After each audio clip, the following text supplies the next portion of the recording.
बंद दरवाज़ा। रात के वक्त एक सुनसान और वीरान गिल्ली में हल्की हल्की बूंदाबांदी हो रही थी। गिल्ली के दोनों तरफ पुराने मकान खामोशी से सोए हुए थे। पीले बल्ब की रोशनी बारिश के कतरों में झिलमिला रही थी। उन्हीं सुनसान लम्हों में एक 12 साला लड़का अपने स्कूल बैग के साथ आहिस्ता आहिस्ता इस गिल्ली से गुजर रहा था। इसके कदमों की चाप बारिश की टप-टप में गुम हो रही थी, मगर उसका दिल जैसे कुछ महसूस कर रहा था, कोई गैर मामूली सी बात। गिल्ली के आखिरी सिरे पर एक पुराना सा लकड़ी का दरवाज़ा नजर आया। वो दूसरे दरवाज़ों से मुख्तलिफ लग रहा था, बड़ा भारी और अजीब सा खामोश। लड़का रुक गया, नजरें इस दरवाजे पर जमा दे।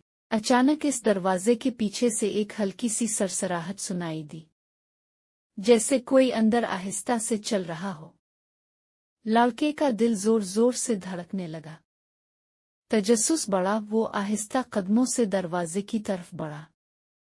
दरवाजे के करीब पहुंचकर उसने अपना कान दरवाजे से लगा दिया, जैसे कुछ सुनने की कोशिश कर रहा हो। गिल्ली बिल्कुल खामोश थी, मगर दरवाजे के पीछे कुछ तो था, कोई आहट, कोई मौजूदगी। अचानक दरवाजा खुद ब खुद चरचराते हुए थोड़ा सा खिल गया। अंदर मुकम्मल अंधेरा था। लड़के ने पीछे हटने की कोशिश की, मगर नजर हट न सकी। अंधेरे में से दो चमकती हुई आंखें झांक रही थीं। सिर्फ आंखें, बगैर चेहरे के, जैसे अंधेरे ने उन्हें निगल लिया हो। लड़के के होश अलिफाड़ गए। इसने पलटकर तेजी से भागना शुरू कर दिया। बारिश की बूंदें, गिल्ली का अंधेरा और वो दरवाजा, सब पीछे रह गया। कुछ लम्हों बाद गिल्ली एक बार फिर खामोश हो गई।